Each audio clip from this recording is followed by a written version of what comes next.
এক মাসে 2 মাস যাবৎ ভাগবত শ্রবণ করেছিলেন, কিন্তু তার কিছুই মঙ্গল হইল না। উনি একটা নির্ধারিত করেছিলেন, আমি ভাগবত শ্রবণ করব, আমার মঙ্গল হবে, আমি ওনাকে দক্ষিণা স্বরূপ কিছু মূল্য দেব।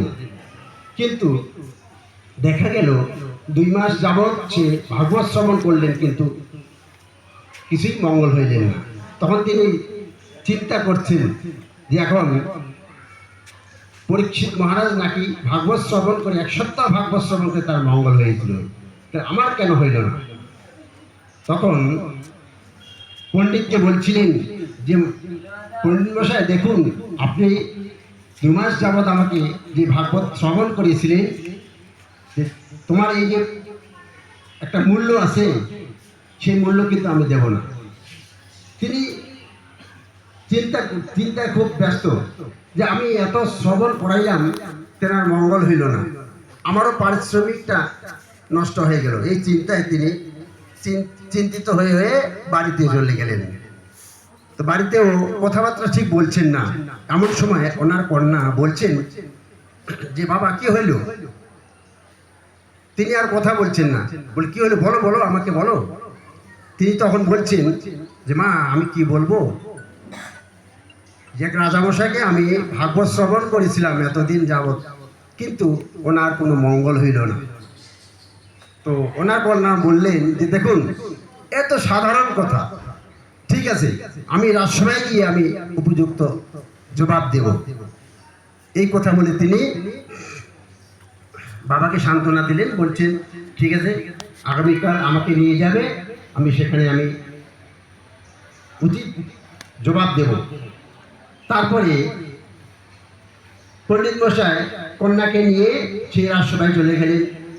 গিয়ে বলছেন যে রাজামশাই আপনার কালকে প্রশ্নের জবাব আমার কন্যা দেবে। তখন রাজামশাই বলছেন যে ঠিক আছে। তখন কন্যা বললেন রাজামশাই আমার একটা শর্ত আছে। কি শর্ত? যে আমি যা বলবো তা শুনতে হবে। ঠিক আছে বলুন। তখন বলছিলেন যে রাজার যে ছিল, কি ছিল, দারোয়ান না কি ছিল, কোতোয়াল, ওনাকে বলছিলেন যে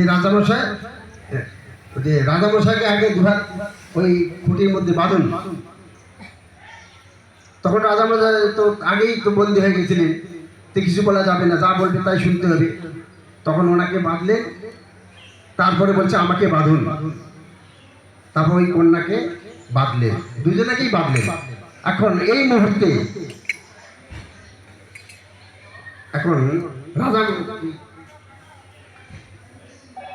কন্যা বলছে, কি বলছে, আমাকে আমাকে খুলে দিন, হ্যাঁ আমাকে আমার হাত খুলে দিন। বলছে আমি তোমার হাত কি করে খুলবো, আমার হাত তো বাঁধা আছে। রাজামশাই বলছে আমার হাত তো বাঁধা আছে। তো রাজামশাই আপনি যে এই যে আপনার হাত নিজেই বাঁধানো আছে, আর আমার হাত কি করে খুলে দিবেন? আপনার প্রশ্নের উত্তর এইটাই যে এই যে আপনি এমন ব্যক্তির কাছে আপনি ভাগবত শ্রবণ করেছিলেন, আমার বাবা বিষয়ী, এই বিষয়ীর কাছে যদি ভাগবত শ্রবণ করা যায় তাহলে মঙ্গল হয় না। আর পরীক্ষিত মহারাজ মুমুক্ষ ব্যক্তি, তিনি মহাভাগবত সুখদেব গোস্বামীর কাছে ভাগবত শ্রবণ করেছিলেন, কেন ওনার মঙ্গল হবে না?